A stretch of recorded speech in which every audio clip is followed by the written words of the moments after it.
Hello दोस्तों, नमस्ते। क्या हाल चाल, कैसे हैं आप लोग? ठंड कैसी है उधर? यार पुणे में तो बहुत ठंड है। यहाँ पर 6 महीने बारिश हुई थी, तो इस साल कड़क ठंड पड़ रही है। 2-3 साल से पुणे में इतनी ठंड नहीं पड़ी थी जितना इस साल पड़ रही है। और सुनने में आया बिहार में भी काफ़ी ठंड है। ध्यान रखिएगा अपना। और मैंने आपको एक काम दिया था। बोला था कि रील्स और शॉर्ट्स देखने के बाद अगर आपको समय मिले तो आप ये पता करें कि हमारे पृथ्वी पे जब वो पूरा पानी से भरा हुआ था, तो पहले ऐसी ज़मीन कौन-सी थी जो उत्पन्न होके आई थी? पता किया आपने? जी हाँ, सही है। वो ज़मीन है सिंहभूम की, जो झारखंड में पाया जाता है। पहले तो बिहार में ही था, बाद में नीतियों के कारण बिहार बँटा और बिहार, झारखंड अलग हो गए। फिलहाल तो ये झारखंड में पाया जाता है। वो पहली ज़मीन थी जो पूरे विश्व में उभर के आई थी। तो इसी के साथ चालू करते हैं हम लोग अपने विषय के बारे में। विषय में घुसने से पहले एक छोटा सा रिकैप हो जाए एज यूजुअल। तो क्या सीखा है हमने अभी तक? हमने पहले वीडियो में जाना था कि समाज क्या होता है, कैसे समाज का उत्पन्न हुआ, कैसे इंसान बंदर से निकल कर आदि मानव पे आया, फिर उसने आग पे काबू पाना सीख लिया, फिर खेती सीखा, एक जगह स्थिर हुआ और खेती करके एक छोटा सा समाज का उत्पन्न हुआ। फिर हमने जाना दूसरे वीडियो में कि राजनीति कहाँ से आई, कैसे आई। तो समाज, जब इंसान स्थिर होकर खेती करने लगा, समाज की उत्पन्नता हो गई। तो उस समय जब इससे पहले अधिकांश में कभी कुछ नहीं हुआ करता था। जब इंसान आदि मानव हुआ करता था तो उसे बस आज की फिक्र रहती थी, कल का कोई ठिकाना नहीं था।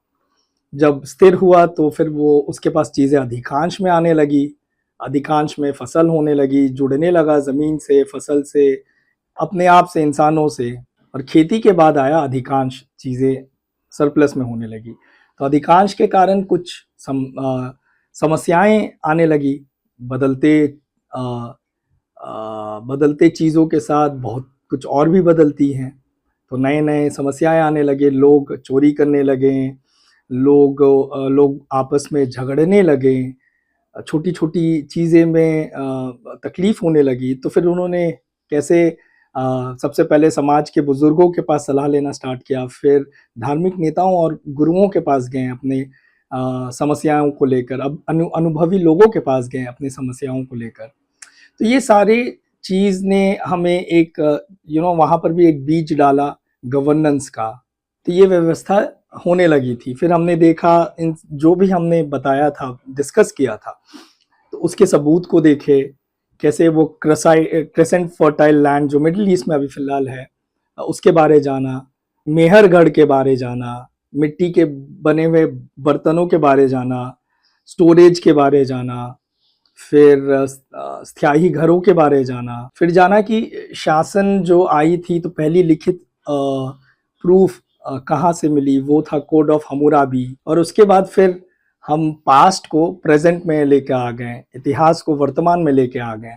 और वर्तमान में हमने गवर्नेंस में 3 मुख्य चीज़ों के बारे जाना। वार्ड मेंबर क्या होता है, उसकी जिम्मेदारियां क्या होती है, सरपंच कौन होता है, उनकी जिम्मेदारियां क्या होती है, और ब्लॉक में जो लीड करता है उसको ब्लॉक डेवलपमेंट ऑफिसर बोलते हैं, और उनकी जिम्मेदारियां क्या होती है। ये 3 चीज़ हम लोगों ने समझा था। उसके अलावा एक छोटी सी एक्टिविटी की थी कि अगर आप सरपंच होते तो आप क्या करते। मैं आशा करता हूँ कि उस एक्टिविटी में आपने काफ़ी दिलचस्प दिलचस्प बदलाव लाने का सोचा होगा। एंड नहीं सोचा तो अब सोच लें। और फिर उसके बाद उसी से रिलेटेड हमने आपको फील्ड वर्क दिया था। अपने वार्ड मेंबर, सरपंच या पंचायत के कुछ सदस्य, या फिर हो सके तो ब्लॉक डेवलपमेंट ऑफिसर से बात करें, उनकी जिम्मेदारियां समझें। और कुछ 3 सवाल हमने दिए थे। तो उसके लिए बहुत बहुत कॉन्ग्रेचुलेशंस। आपने बहुत ही अच्छे से, मुझे पूरा विश्वास है कि आपने बहुत अच्छे से अपना फील्ड विजिट किया होगा। अब आते हैं हम आज के टॉपिक पे, जो बहुत ही मेरे लिए बहुत इम्पोर्टेंट है, मेरे दिल से बहुत करीब है। बिकॉज इसके बगैर तो समाज चलना थोड़ा मुश्किल हो जाता है। और वो टॉपिक है नागरिक, उनकी अधिकार और उनके जिम्मेदारियां। आइए चलिए टॉपिक पे घुसते हैं। तो आज का विषय है नागरिक, उनकी अधिकार और उनके जिम्मेदारियां। आज का विषय में आप और हम हैं, तो चलिए जानते हैं हमारे राइट्स के बारे, अधिकार के बारे, जानते हैं हमारे जिम्मेदारियों के बारे, रिस्पॉन्सिबिलिटीज के बारे। तो जो ना कैसे कुछ सवाल के बुनियाद पे आया हुआ एक विचार पूरी दुनिया का जीने का तौर तरीका बदल देता है। तो ये जो विचार है नागरिक का, ये आया कहाँ से? राजा महाराजाओं के दौरान पे आया, या उससे पहले आया, या उसके बाद आया? तो इसके लिए आपको वापस से कल्पना करना होगा, इमेजिन करना होगा। पीछे चलते हैं इतिहास में। तो ये जो नागरिक का जो आइडिया है, कॉन्सेप्ट है, विचार है, ये राजा महाराजाओं के शासन के बाद ना एकदम बहुत ही ठोस हो गया था। बट उससे पहले लोग समाज में तो रह रहे थे, जिम्मेदारियां उठा रहे थे, बट समाज का सदस्य हुआ करते थे, एक संगठन का सदस्य हुआ करते थे, बट ये नागरिकता करके कोई चीज नहीं हुआ करती थी। अब आप सवाल कर सकते हो क्यों सर, उस समय जब लोग समाज में रहते थे, जिम्मेदारियां उठाते थे, तो नागरिकता क्यों नहीं हुआ करती थी? इसलिए नहीं हुआ करती थी बिकॉज एक कोई स्ट्रक्चर नहीं था, कोई रूल्स एंड रेगुलेशन फॉलो करने का। आप सदस्य जरूर थे लेकिन कोई कानून नहीं हुआ करता था, फैसले जरूर लिए जाते थे, कानून एकदम ऐसा लिखित कानून नहीं हुआ करता था, कोई स्थिर शासन करने की व्यवस्था नहीं हुआ करती थी। लोग इधर उधर जाते थे समस्याओं को लेकर, लेकिन ऐसा कोई स्थिर कि हाँ यही है, इसी के कायदे में चलना, ऐसा कुछ भी नहीं हुआ करता था। तो नागरिकता आई कहाँ से? तो राजा महाराजाओं का जब दौर आया तो हुआ क्या कि राजा जो था वो लोगों को कहने लगा कि मैं आपको सुरक्षा दूंगा, आपको उसके बदले में टैक्स देना होगा। टैक्स किस प्रकार पे देंगे आप अपने अनाज हमें दे सकते हैं, जो भी आप किसी भी जिस तरीके से जो काम करते हैं उसका एक टैक्स आपको देना होगा। तो आप टैक्स देंगे तो हम क्या करेंगे, हम आपको सुरक्षा देंगे, पानी देंगे, व्यवस्था को बनाए रखेंगे। लेकिन उस दौर पे हुआ क्या कि जितने भी फैसले लेने की ताकत हुआ करती थी वो सिर्फ और सिर्फ राजा करता था, प्रजा का उसमें कोई रोल नहीं था। ठीक है, राजा चाहे तो नियम बनाए, राजा चाहे तो नियम तोड़े, राजा चाहे तो नियम बदले। जो नियम कानून होते थे वो सिर्फ और सिर्फ प्रजा के लिए होते थे, राजा और राजा के जुड़े हुए लोगों से नहीं हुआ करता था। लोगों के पास उनका कोई अधिकार नहीं हुआ करता था। जिम्मेदारियां जरूर होती थी, टैक्स देना पड़ता था, बट अधिकार नहीं होता था, उनकी कोई आवाज नहीं होती थी। ये समझ लो ना, राजा बोलता था कि यार तुम मेरी प्रजा हो, मैं तुम्हारा मालिक हूं, जो मैं कहूंगा तुम्हें वो करना होगा। इस कारण अन्याय बहुत होता था। चीजें सही तौर तरीके से चलती थी बट अन्याय बहुत होता था। लोगों के बीच में, प्रजा के बीच में गुस्सा बढ़ने लगा, बेचैनी होने लगी, फिर से सवाल उठने लगे कि यार ये कब तक चलेगा, ऐसे तो हमारा कोई वजूद नहीं रहेगा, हमें कोई अधिकार नहीं मिलेगा। तो लोगों ने सवाल उठाना चालू किया। सो ये सवाल पृथ्वी के किस कोने में उठने लगे? अगर आपको याद है, मैंने 2 दार्शनिक के नाम बताए थे, याद है? हाँ जी, हेराक्लाइटस और अरिस्टोटल। ये जो 2 दार्शनिक थे ये ग्रीस से थे। तो ये जो सवाल जब उत्पन्न हुआ लोगों में, ये यूरोप की कहानी है।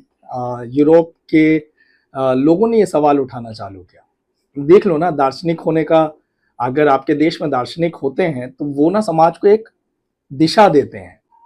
लोगों ने सवाल उठाना चालू किया। सवाल ये उठने लगे कि यार ये जो राजा महाराजा है, जो नियम कानून बनाते हैं, वो नियम कानून के परे क्यों है? उनके ऊपर नियम कानून क्यों नहीं लागू होती है? हमारी खुद की मर्जी का क्या है? मैंने बोला था ना कि कैसे जब सवाल के बुनियाद पे एक विचारधारा बनती है, सही सवाल के बुनियाद पे जब एक विचारधारा बनती है तो वो पूरा जीने का तौर तरीका बदल देती है। तो सबसे पहला जब एथेंस में ये सवाल उठने लगे तो कुछ रूल्स एंड रेगुलेशंस बने, कुछ नियम कानून बने। नियम कानून ये बने कि अब लोगों की भी एक राय ली जाएगी नियम कानून बनाने में, लोगों की आवाज होगी।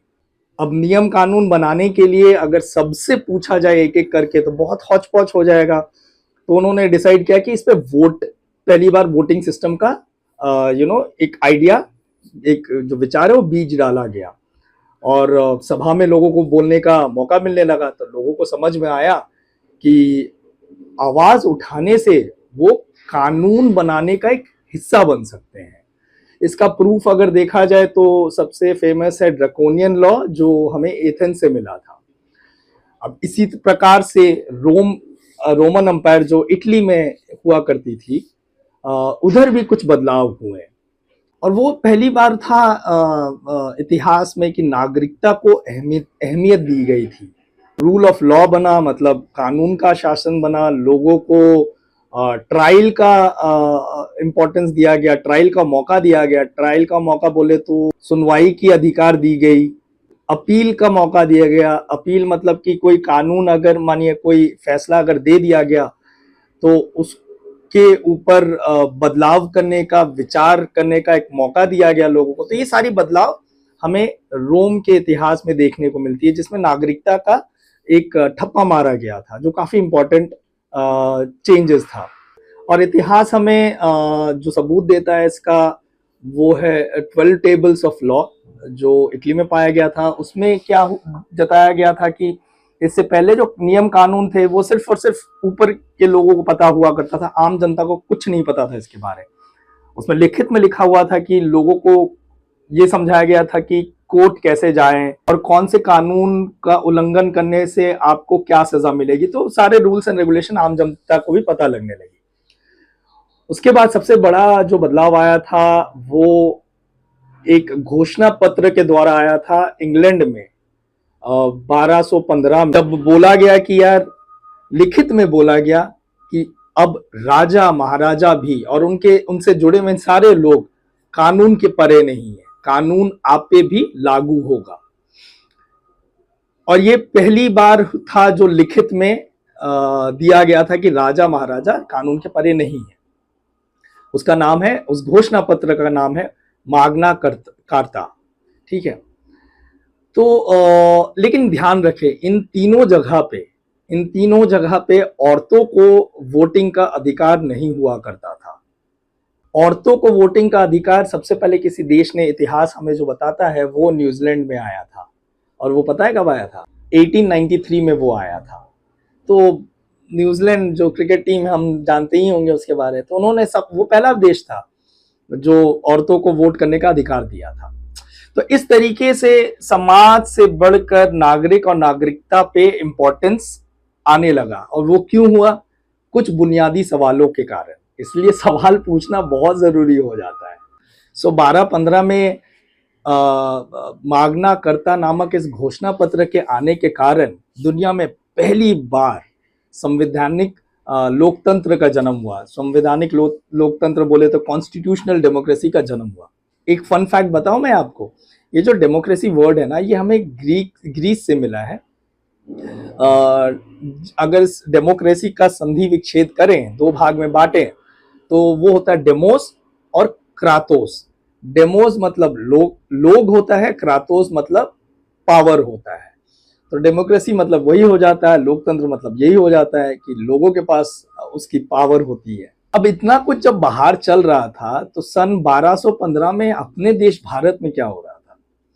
उस समय अपना देश बिखरा हुआ था, अलग अलग राज्यों में बिखरा हुआ था। अलग अलग राज्य में अलग अलग राजा महाराजा शासन कर रहे थे। फिर तो पता ही है कि अंग्रेज आए, नफरत का फूट डाला, आपस में लड़वाया, बिजनेस के तौर पे आए थे। यही बोला था कि हम स्पाइसेस का, मसालों का बिजनेस करेंगे। एंड नफरत का फूट डाला, आपस में झगड़वाया और शासन करने लगे। और जब शासन करने लगे तो बहुत नाइंसाफी होने लगी। वो आपने पढ़ा ही होगा। तो ये समझ लो, जब भी सत्ता, पावर किसी एक चीज के पास चली जाती है ना, तो नाइंसाफी हमेशा होती है। तो अंग्रेज नाइंसाफी करने लगे। जब नाइंसाफी करें तो हमारे जो पूर्वज है, हमारे जो धुरंधर हैं, उन्होंने अपने अपने तरीके से ये अंग्रेजों की धज्जियां उड़ा दी और हमें आज़ादी दिलाई।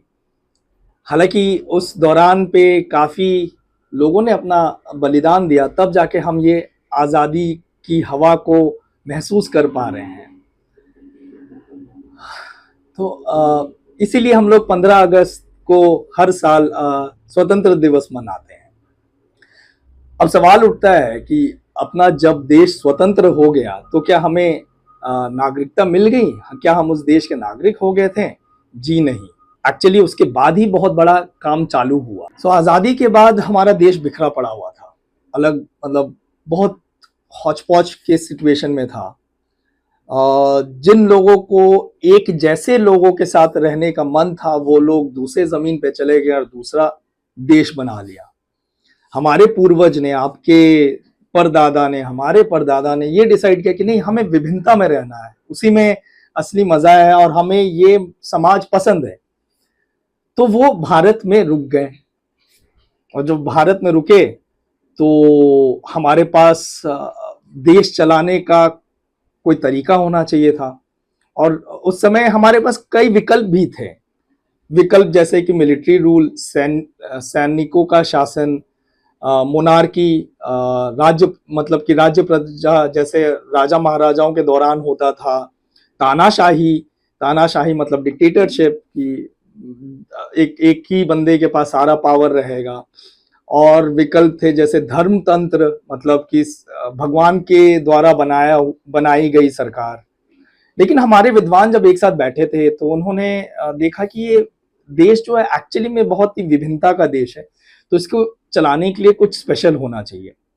तो उस सभा को हमारे उस विद्वानों के सभा को लीड किया था डॉक्टर बाबा साहेब अम्बेडकर जी ने। एंड फिर सब मिल के एक किताब लिखी जिसमें अलग अलग कानून बने और उसी तरह जन्म हुआ हमारे देश के संविधान का, हमारे देश के कॉन्स्टिट्यूशन का, which is called the constitution of India, जिसे बोला जाता है भारत का संविधान। तो संविधान से जुड़े हुए दो बहुत इंपॉर्टेंट डेट हो जाते हैं। एक 26 नवंबर 1949, जब हमारा संविधान लिख के, तोड़ मोड़ के, बदल के, इधर उधर सारे एंगल से देखकर संविधान तैयार हुआ। और 26 जनवरी 1950 जब संविधान हमारे देश पे लागू हुआ कि यस, ये एक देश कानून का शासन रहेगा और ये कानून चलाने के लिए छोटी सी किताब है जिसका नाम संविधान लिखा गया है। तो इसीलिए हम लोग 26 जनवरी को गणतंत्र दिवस मनाते हैं और 26 नवंबर को कॉन्स्टिट्यूशन डे मनाते हैं। अब ऐसे विभिन्न तरह के लोग जब ऐसे देश में रहते हैं तो हमारा संविधान बनाना इजी तो नहीं पड़ा होगा।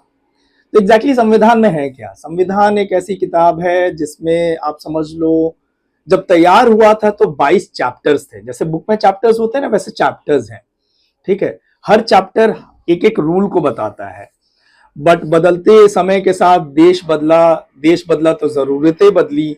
तो अब संविधान में 3 और चैप्टर ऐड कर दिए गए थे। तो अब संविधान में 25 चैप्टर्स हो जाते हैं। हर एक चैप्टर अलग अलग नियम और कानून की इंपॉर्टेंस बताती है और कैसे चला जाए ये बताया जाता है।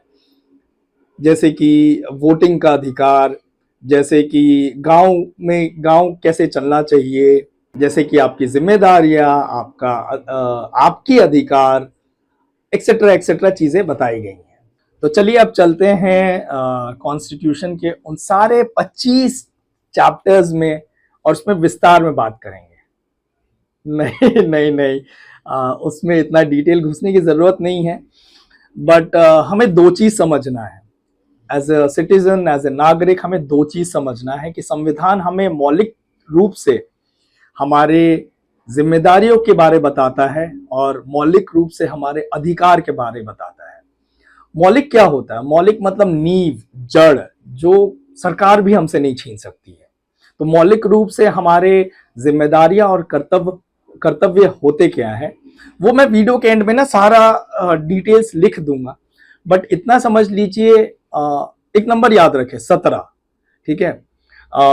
हमारे पास 6 मौलिक अधिकार हैं और हमारे पास 11 मौलिक जिम्मेदारियां हैं। 6 + 11 = 17। तो ये 17 याद रखेंगे और हम एकदम बहुत ही छोटे एकदम सरल तरीके से अपने अधिकार और अपने जिम्मेदारियों को समझते हैं। तो क्या हो जाते हैं ये अधिकार और जिम्मेदारियां? ज्यादा नहीं, 3 अधिकार और 3 जिम्मेदारी हम समझेंगे। क्लास में कोई बालक या बालिका है जिसका नाम स से चालू होता है कोई? अगर है तो उसकी तरफ एक बार देखें, मुस्कुराए, हेलो करे, हाय।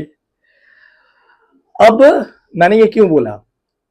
अधिकार समझने के लिए ये जो शब्द है स, ये याद रखेंगे। तो 3 अधिकार जो स से चालू होती है, शिक्षा, स्वास्थ्य और सुरक्षा, ये आपका अधिकार है। संविधान ने हमें ये भीख के तौर पे नहीं दी है, ये किसी का एहसान नहीं है, ये आपका अधिकार है। ये आपसे कोई नहीं छीन सकता है, कोई भी नहीं, ठीक है। Right to education, right to health, right to safety and dignity, ये 3 अधिकार है आपके। चलिए डिटेल में समझते हैं क्या है। शिक्षा, शिक्षा मतलब क्या होता है? आओ रट्टा मारो, उगल दो, निकल लो। वो भी एक तरीके से आप मार्क्स तो ला सकते हो, पढ़ सकते हो, लेकिन आप समझ नहीं पाओगे चीजों को। शिक्षा का असली अर्थ होता है कि किसी भी चीज, किसी भी विषय में जिसमें आपका मन लगता है, उस चीज को पढ़ना, समझना, समझने के बाद उस पर सोच विचार करना। सोच विचार कब करते हैं? जब आपने जो पढ़ा है उसको जब आप एग्जीक्यूट करने जा रहे हो, इम्प्लाई करने जा रहे हो, उसको अपनी फील्ड पे, अपने विषय पे यूज करने जा रहे हो, तो उस पर सोच विचार करके निर्णय लेना, वो होता है असली शिक्षा का अर्थ। तो ये आपका सबसे बड़ा अधिकार है। तो संविधान कहता है कि 6 साल से 14 साल के बच्चों की जो शिक्षा है वो अनिवार्य होनी चाहिए। अगर मानो गांव में कोई बच्चा किसी भी धर्म का, किसी भी जाति का ये बोलता है कि मुझे पढ़ने की इच्छा है, मैं शिक्षा चाहता हूं, तो उसे कोई रोक नहीं सकता है, ठीक है। ये हो गया शिक्षा, ये हो गई आपकी अधिकार। दूसरा होता है स्वास्थ्य। स्वास्थ्य मतलब क्या होता है? जीना, जिंदगी जीना नहीं। स्वास्थ्य मतलब होता है जब आप जिंदगी जी रहे हो, मानो कोई एक बंदा है गांव में जो जीवित तो है लेकिन बीमार से पीड़ित है, तो क्या सही मायने से जिंदगी जी पा रहा है? जी नहीं। तो स्वास्थ्य जो अधिकार है, स्वास्थ्य वाली जो अधिकार है, वो हमें संविधान ये बताती है कि ये आपका एक अधिकार हो जाता है जो आप जिंदगी एक अच्छे तौर तरीके से जी सके। उसके लिए स्वास्थ्य कहाँ से बनता है? स्वास्थ्य हमारे अस्पताल से बनता है। कोई भी इंसान अगर अस्पताल में जाता है अपनी इलाज कराने के लिए, तो अस्पताल उसे मना नहीं कर सकती है कि नहीं भाई, आप इस धर्म के, आप इस जाति के, और हम आपको हॉस्पिटल में दाखिला नहीं देंगे। ऐसा नहीं हो सकता, ये आपका अधिकार है, ठीक है। आपने सरकार द्वारा चलाए गए कितने सारे एडवर्टीजमेंट देखे होंगे कि छोटे बच्चों को इसका टीका लगा लो, उसका टीका लगा लो। तो वो देख के मुझे लगता है कि यार, हमारे नागरिकों को अपने अधिकार के बारे में पता ही नहीं है। लोगों को खुद जाना चाहिए कि मेरा बच्चा इतने साल का हो गया, उसे टीका लगवाना है। लेकिन आज भी, जब मैं छोटा था तब भी चलता था और आज भी चल रहा है कि लोगों को जागरूक किया जा रहा है कि जाओ, ये आपका अधिकार है, आप टीका लगा लो, वरना आपके बच्चे की स्वास्थ्य ठीक नहीं रहेगी आगे चल के। तो जागरूकता भी देखो कितनी ज्यादा इंपॉर्टेंट हो जाती है, जिसपे मैं बहुत खुश हूं कि आप इस विषय पे इंटर्नशिप कर रहे हैं। तो चलिए चलते हैं तीसरे टॉपिक पे, तीसरे अधिकार पे, जिसका नाम है सुरक्षा। सुरक्षा मतलब विदाउट डर, बेबाक होके, निडर होके जिंदगी जीना, क्योंकि आपको वो सुरक्षा मिली हुई है, ये आपका अधिकार है। तो सुरक्षा में देता कौन है? सुरक्षा में पुलिस, कोर्ट, मिलिट्री पीपल देश को सुरक्षित रखते हैं। तो ये हमारा एक अधिकार है, उनके कारण हम चैन की नींद सो पाते हैं। कोई भी इन वर्गों के सरकारी कर्म आपको ये नहीं बोल सकते हैं कि आप अमीर हो या आप गरीब हो इसलिए आपको ये सुरक्षा नहीं मिलेगी या मिलेगी, या फिर आप इस धर्म के, उस जाति को, आपको सुरक्षा नहीं मिलेगी। सब बराबर है in the eyes of the law. Court के सामने, कोर्ट की आंखों के सामने सब बराबर है। सुरक्षा सबको मिलनी चाहिए, बराबर सुरक्षा मिलनी चाहिए। तो ये आपका हो जाता है तीसरा अधिकार। वो फिर से याद रखते हैं तो 3 जो ज़िम्मेदारियाँ हम जो बात करने वाले हैं वो हो जाएगा सफाई, सम्मान और सहभागिता मतलब भागीदारी, ठीक है? याद है मैंने आपको पहले वीडियो में कहा था कि कैसे आप अकेले व्यक्ति हो जो एक समाज के कण हो, वहाँ से आता है परिवार, परिवार से आता है घर, 10 घर को मिला लो मोहल्ला, मोहल्लों को मिला लो तो एक गाँव, गाँव को मिला लो तो एक ब्लॉक, ब्लॉक को मिला लो तो एक राज्य, राज्य को मिला लो तो एक देश बन जाता है। आखिरकार देश भी हमारा घर ही होता है, राइट? तो जिस तरीके से आप अपने घर को साफ सुथरा रखना चाहते हो, रखते हो, तो ये क्या आपकी जिम्मेदारी नहीं होती कि आपके बड़े देश को, जिस जमीन पे आप रह रहे हो, उसे भी साफ रखा जाए? क्या ये पॉसिबल है कि जहां पर गंदगी रहती है वहां पर स्वास्थ्य बहुत अच्छा रहेगा? जी नहीं। साइंस, विज्ञान तो हमेशा यही कहा है कि जहां गंदगी रहेगी वहां बीमारी फैलेगी। अब आप गंदगी फैलाते रहोगे और बोलोगे कि सरकार कुछ नहीं करती, स्वास्थ्य का ख्याल नहीं रखती, तो सफाई का ख्याल तो आप भी नहीं रख रहे हो। तो यार उंगली तभी उठा सकते हो जब आप खुद सही हो, राइट? तो ये बात याद रखें कि जब एक नागरिक ना गंदगी फैलाता है तो सिर्फ वो अपने मोहल्ले को, अपने गांव को, अपने इलाकों को गंदा नहीं कर रहा, बल्कि बीमारियों को भी न्योता दे रहा है कि आओ भाई, आओ बीमार करो हमें। तो सफाई इसलिए बहुत ज्यादा इंपॉर्टेंट हो जाता है, जो कि आपकी सबसे पहले जिम्मेदारी बनती है। अब बात करते हैं दूसरे जिम्मेदारी की, जो है सफाई सम्मान, ठीक है? अब जैसे मैं आपसे आप करके बात कर रहा हूं, सुनने में सरल लगता है, अच्छा लगता है। अब मैं यही चीज तू तड़ाक गाली गलौज करके बात करूंगा, मजाक में तो कभी कभी चलता भी है, लेकिन अगर मैं किसी भी मतलब अपने हर दिनचर्या में लोगों से तू तड़ाक करके बेइज्जती करके बात करूंगा तो वो क्या सही रहेगा? नहीं ना। चलो एक सिंपल सा सवाल पूछता हूँ ना यार, आप लोग जिंदा हो, मैं जिंदा हूँ, बट हमें कोई इज्जत नहीं मिल रही है। ये नहीं कि हमारी मूर्ति बनाओ प्रणाम करो, नहीं भाई, बट इज्जत नहीं मिल रही है, बेइज्जती की जा रही है, तो क्या वो सही मायने से जिंदगी जी रहा है? जी बिल्कुल नहीं। हमें एक दूसरे को, हमारे देश के राष्ट्रगान को, तो हमारे देश के तिरंगे को, हमारे और हमें अपने समाज के औरतों को, बड़े बुजुर्गों को, संविधान तो यही कहता है कि हमें इज्जत देनी चाहिए, और काफी सही भी बोला जा रहा है उसमें। मतलब आप समझो ना, संविधान एक जीने का जरिया बताया है हमें, अपने देश में इतने विभिन्नताओं में एक साथ रहने का जरिया बताया है, सॉल्यूशन दे दिया है प्रॉब्लम्स का। उसमें बदलाव होते रहे हैं बदलती दौर के साथ, बट एक बेस, एक नींव रख दिया गया है।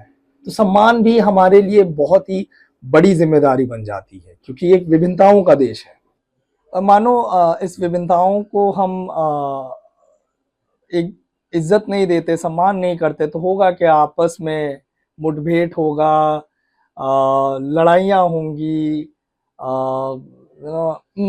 करके मुंह फिरा कर चल देंगे एक दूसरे को जब देखेंगे। तो ये समझो ना, अब एक एक देश के घर के अंदर दो भाई अगर लड़ रहे हैं तो घर की उन्नति तो कभी नहीं हो सकती। हाँ, भले किसी तीसरे का फायदा जरूर हो जाएगा। इसलिए हमें एक दूसरे को सम्मान, और जो कॉन्स्टिट्यूशन में लिखा गया उन सब चीजों का सम्मान जरूर करना चाहिए। अब आते हैं आपके तीसरे जिम्मेदारी पे, जो सहभागिता है, भागीदारी है, पार्टिसिपेशन है। किस चीज में पार्टिसिपेशन, सहभागिता की बात की जा रही है संविधान में? 3 चीज बहुत इंपॉर्टेंट जो है। पहला तो वोटिंग, दूसरा आपके समाज में इन्वॉल्वमेंट, और तीसरा सवाल पूछने का। चलो आपसे एक मैं सवाल करता हूँ। लेट सपोज मैं एक बहुत ही भ्रष्ट नेता हूँ और मैं आपके गांव का जिम्मेदारी उठाता हूँ कि गांव को कैसे चलाया जाए, और जब फैसले बनाता हूँ मैं, तो मैंने अनाप शनाप फैसले बना दिए, और उस समय अगर आप चुप रहो तो क्या गलती सिर्फ मेरी है कि आपकी भी है? गलती मेरी तो है ही कि मैं गलत फैसले ले रहा हूँ, बट इसमें गलती आपकी भी है, बिकॉज आप चुप हो। चुप रहना एक तरीके से साइड लेना हो जाता है कि हाँ ठीक है, जो चल रहा है चलने दो, मैं तो चुप बैठा हूँ, इससे मुझे फर्क नहीं पड़ रहा है। बट इतिहास गवाह है, आज ना कल ये जो फर्क है ना, फैसले है ना, अमीर गरीब जाति धर्म देख के नहीं आते हैं। ये फैसले आज ना कल आपको भी इफेक्ट करेंगे। तो सवाल उठाना बहुत ही जरूरी हो जाता है, बट एक तौर तरीके से, एक जरिए से कि जिससे आगे वाले को समझ में आए आपकी बात।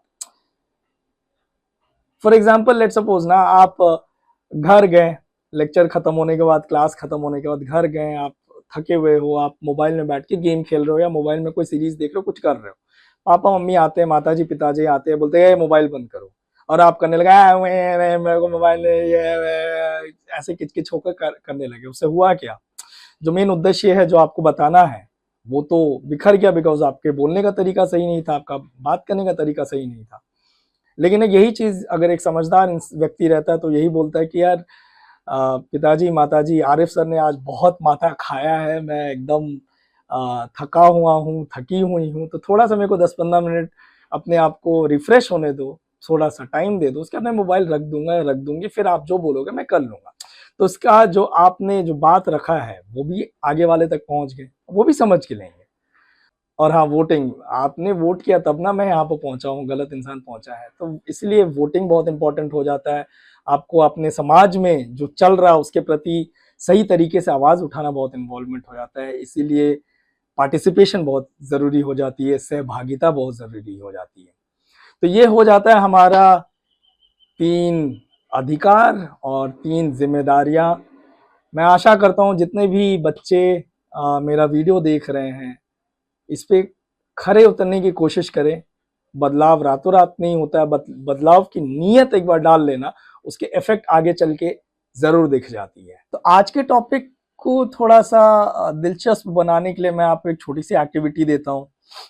ये एक्टिविटी में आपको करना क्या है, आपको बाकायदगी करनी है, आपस में डिस्कस करना है, बात करना है। किस चीज के बारे, आपको आज के टॉपिक के विषय के बारे में बात करना है कि एग्जैक्टली अधिकार होता क्या है, और विदाउट जिम्मेदारी, जिम्मेदारी के बिना अधिकार का क्या होगा, इस चीज पे आपको डिस्कस करना है। थोड़ा सा सोचे।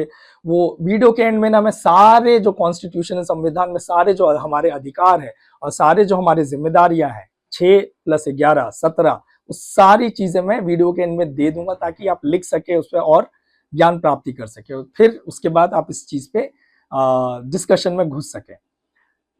और इसके बाद रहेगा बहुत ही महत्वपूर्ण फील्ड विजिट। आपका फील्ड विजिट में आपको करना क्या होगा, आपको मैपिंग करनी है। मैपिंग किस चीज़ की करनी है, आप स्कूल जा सकते हो, पीडीएस शॉप जा सकते हो, हेल्थ सेंटर जा सकते हो, आंगनवाड़ी जा सकते हो।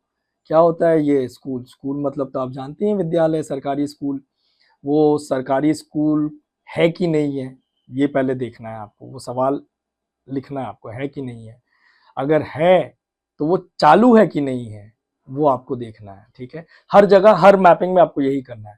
पीडीएस शॉप है कि नहीं, पब्लिक डिस्ट्रीब्यूशन सिस्टम, हिंदी में बोले तो सार्वजनिक वितरण प्रणाली, जहाँ पे आपको ज़रूरतें सामान मिलती हैं, जैसे गेहूं, चावल, आटा, ऑयल, ये सारी चीज़ें आपको मिल जाती हैं वहाँ से। तो आपको देखना है कि वो है कि नहीं है तो चालू है कि नहीं है, ठीक है। मैपिंग करना, बस मैपिंग करना आपको। तीसरा, आप आंगनवाड़ी के बारे देख सकते हो। आंगनवाड़ी में क्या होता है कि छोटे शिशुओं का 6 साल तक के बच्चों के ध्यान रखा जाता है, उनकी माताओं का ध्यान रखा जाता है, गर्भवती माताओं का ध्यान रखा जाता है, इत्यादि चीज़ें होती है आंगनवाड़ी में। तो आपको ये देखना है कि आंगनवाड़ी है कि नहीं है तो चल रहा है कि नहीं चल रहा है। और चौथा, आपका हेल्थ सेंटर या फिर स्वास्थ्य केंद्र बोला जाता है हिंदी में, वो देखना है कि वो है कि नहीं है तो चालू है कि नहीं है। यही सारी चीज़ें देखना आपको। स्वास्थ्य केंद्र में क्या होता है, सस्ते सुविधा तरीके से आपको डॉक्टर की सलाह मिल जाती है, दवाएं मिल जाती है, इत्यादि चीज़ें हो जाती हैं। तो ये सारी मैपिंग करनी है, जो कि बहुत ही, आप समझ रहे हो, धीरे धीरे धीरे धीरे बदलाव का हिस्सा आप बनते जा रहे हो। तो प्लीज़ इसे अच्छे से करिएगा, मन लगा के करिएगा। तो ख़त्म हुआ आज का टॉपिक। काफ़ी थोड़ा सा भारी हो गया, मैं समझ सकता हूँ। डिटेलिंग में गए हम लोग थोड़ा सा, इससे पहले वीडियोस में ऊपरी तौर पे समझे थे, इस बार थोड़ा डिटेल में गया, ज़रूरी भी था, बिकॉज इसमें आप और मैं, हम दोनों इन्वॉल्व होते हैं, हमारे से ही बनता है सब कुछ। तो अब आगे के वीडियोस में जो 2 वीडियो रहेंगे, कथा यहाँ पे खत्म होती है, दुनिया की कथा यहाँ पे खत्म होती है। अब जो हम लोग कहानी देखेंगे, अब हम अपने देश से जुड़े हुए कहानियों को देखेंगे। क्यों देखेंगे, क्योंकि अब हमारा अगला टॉपिक जो है वो है वेलफेयर स्कीम्स पे, कि समाज जब उभरती है तो उसमें बहुत बहुत परेशानियां होती है, बहुत सारी तकलीफ़ें होती हैं, समस्याएँ होती हैं। उस समस्याओं को डील करने के लिए सरकार बहुत सारे स्कीम्स निकालते हैं ताकि जो कम्युनिटी, जो समाज उस समस्या से जूझ रही है, उनका कोई फ़ायदा हो सके। तो हम ये देखेंगे कि सरकार ने जो कागज़ पे नीति बनाई है, स्कीम्स बनाई हैं, वो ज़मीन तक कितना इफ़ेक्टिव है। और तब तक के लिए आप अपना ध्यान रखें। मिलते हैं जल्दी। नमस्ते।